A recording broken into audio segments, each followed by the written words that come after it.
Hello जी, नमस्कार। क्या हालचाल है? एग्जाम नजदीक है और आप लोगों के बड़े मन में सवाल आ रहे हैं कि हमें कुछ इंपॉर्टेंट क्वेश्चंस मिल जाए जो हम ये पढ़ लें तो हमारे बोर्ड एग्जाम में अच्छे मार्क्स आ जाएं।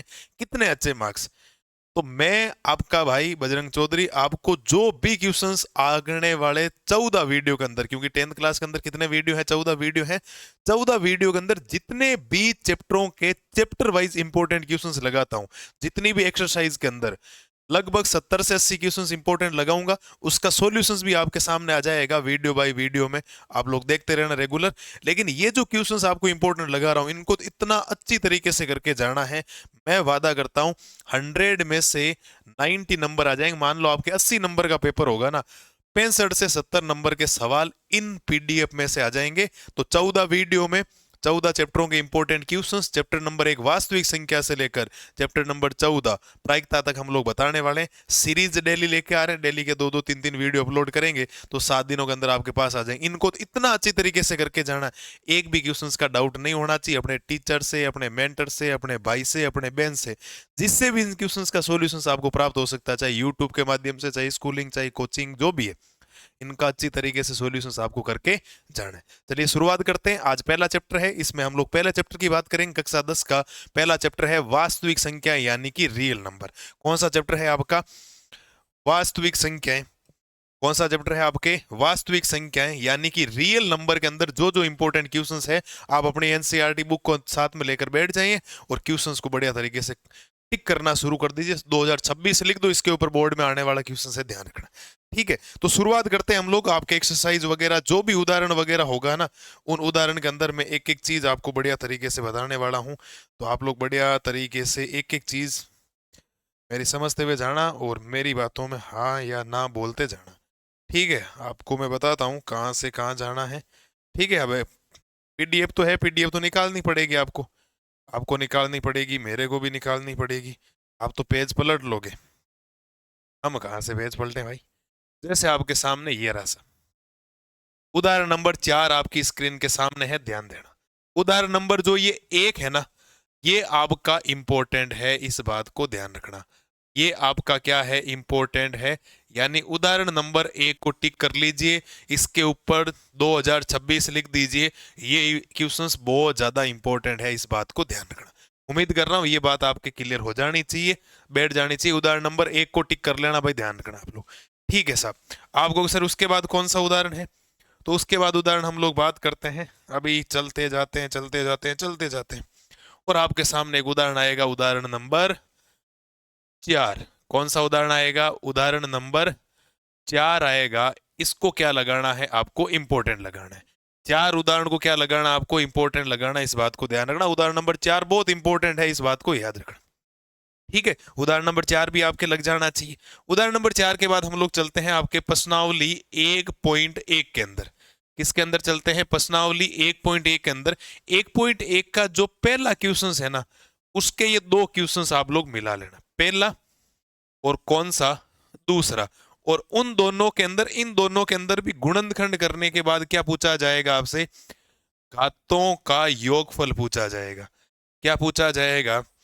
घातों का योगफल आपसे पूछा जाएगा। ये क्वेश्चंस आपको आना चाहिए।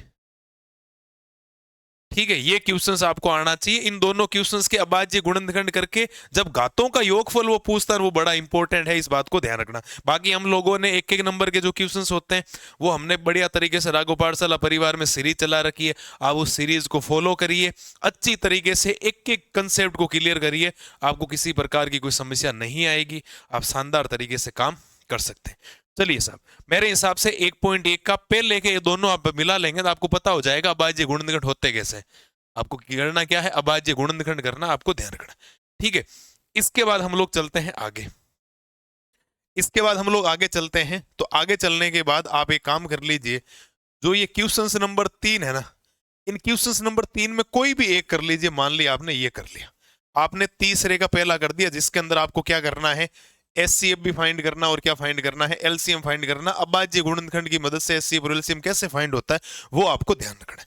ठीक है, उसके बाद आपको क्या करना है? Question number 5। क्वेश्चन नंबर 5 मत लगाओ, एक मिनट। 5 पेचे आ गया है, जरूरत नहीं है पांचवें की, 5 की जगह आप लगाओ छठा क्वेश्चन। कौन सा लगा लो?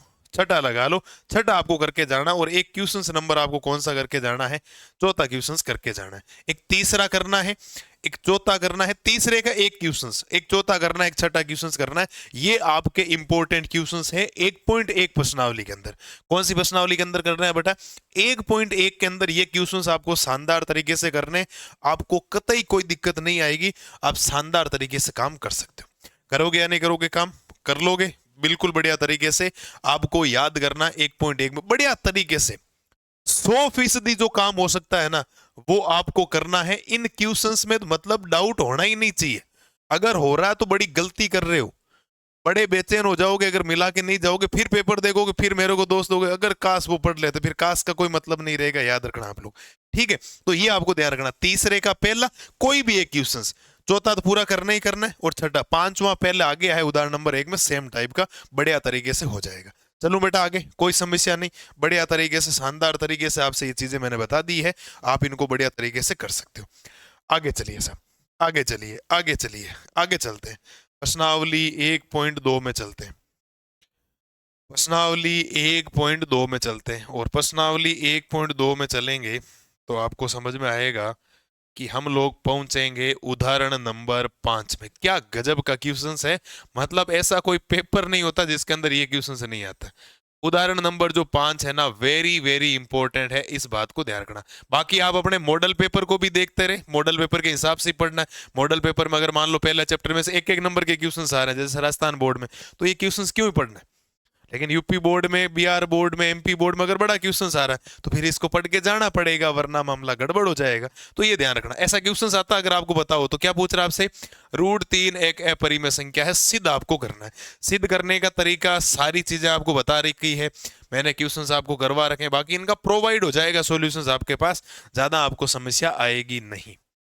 ठीक है, इस बात को आप लोग ध्यान रखना। तो आपको उदाहरण नंबर 5 को बड़े शानदार तरीके से मिला के जाना है, याद रखना इस बात को। फिर अगर हम लोग बात करें, आगे चलें, फिर हम लोग चलेंगे आगे, फिर हम लोग चलेंगे आगे, फिर हम लोग चलेंगे आगे, और आगे चलते चलते आपको एक उदाहरण मिलेगा, उदाहरण नंबर 7। कौन सा मिलेगा? उदाहरण नंबर 7 मिलेगा। यह भी बड़ा प्यारा क्वेश्चन है भाई, ये भी बड़ा क्वेश्चन प्यारा है कि दर्शाइए कि 3√2 एक अपरिमेय संख्या। आपको सिद्ध करना है कि 3√2 एक अपरिमेय संख्या है। एक √2, √3, √5 वाला कंसेप्ट अलग होता है, और ये गुणा भाग प्लस माइनस का जब कॉन्सेप्ट आता है उसका कॉन्सेप्ट अलग है, जो आपको ध्यान रखना। मेरे हिसाब से उदाहरण नंबर 5 और उदाहरण नंबर 7 आपको बढ़िया तरीके से करके जाना है। बाकी 1.2 को ज्यादा पढ़ने की जरूरत नहीं। अगर आप उदाहरण नंबर 5 और उदाहरण नंबर 7 कर लेंगे तो फिर आपके 1.2 ऑटोमेटिक हो जाएगी, क्योंकि उसमें सेम टाइप के क्वेश्चंस है। मेरा ओपिनियन हमेशा ये रहता है, मैं पुराने पेपर देखकर या ये सोचता हूं कि एक्सरसाइज किसी बच्चे के कितनी शानदार तरीके से हो जाए, उस एक्सरसाइज से उसका पूरा फॉर्मेट, उसका पूरा रिवीजन हो रहा है या नहीं हो रहा है, मेरा ओपिनियन हमेशा उस पर रहता है। मैं ज्यादातर उस चीजों को फॉलो करता हूं। ठीक है, तो उन चीजों को फॉलो करने के लिए आप इतना पढ़ लें, आपके पूरा चैप्टर का एक सर्कल घूम जाना चाहिए, पूरा चैप्टर का रिवीजन आपके अच्छी तरीके से हो जाना चाहिए, इसीलिए इंपॉर्टेंट लगाए जाते हैं। और इंपॉर्टेंट पढ़ के जाओगे बड़ा फायदा होगा, बड़ा अच्छी तरीके से रिवीजन हो जाएगा। एक एक नंबर के क्वेश्चंस मैंने राघव पाठशाला परिवार पे आपको करवा रखे हैं, उनको बढ़िया तरीके से आप लोग करेंगे तो किसी प्रकार की आपको समस्या आएगी नहीं। तो ये हमने क्या कर दिया, आपके चैप्टर नंबर 1 कक्षा 10 का वास्तविक संख्याएं रियल नंबर के बता दिए। कोई बच्चा इंग्लिश मीडियम का तो वो भी देख सकता है, उदाहरण नंबर 4 जो इसके उदाहरण नंबर 4 ही वो है, उसमें तो कोई समस्या है ही नहीं। आपको क्या दिक्कत आएगी? आपको किसी प्रकार की कोई दिक्कत नहीं आएगी। आप शानदार तरीके से काम कर सकते हो, बढ़िया तरीके से, जोरदार तरीके से एक एक चीज आपके लिए हो सकती है, एक एक चीज आपके लिए पॉसिबल करवा दिए जाएंगे। ऐसे ही हम लोग स्टेप बाय स्टेप, एक दिन में 2 चैप्टर का ओपिनियन है, एक सुबह वीडियो, एक शाम को वीडियो। ठीक है, डेली आपके सामने आ जाएंगे। अगर आपके सामने जितने बजे भी वीडियो आया उससे 6-7 घंटे के बाद आपका दूसरा वीडियो आपके सामने आ जाएगा, तो आप उसको बढ़िया तरीके से करेंगे तो किसी प्रकार की कोई समस्या आपको देखने को नहीं मिलेगी। ठीक है सब, उम्मीद करता हूं जितने इंपॉर्टेंट क्वेश्चंस आपको बताए गए आपने अपनी नोटबुक यानी बुक के अंदर बढ़िया तरीके से लिख लिए होंगे, टिक कर लिए होंगे। इनको जोरदार तरीके से करिए। हम लोग नेक्स्ट वीडियो मिलेंगे चैप्टर नंबर 2 के इंपॉर्टेंट क्वेश्चंस का सॉल्यूशंस लेकर, मतलब उसके इंपॉर्टेंट क्वेश्चंस बताऊंगा जिसका नाम है बहुपद यानी कि पॉलिनोमियल्स। तब तक के लिए जय हिंद, जय भारत।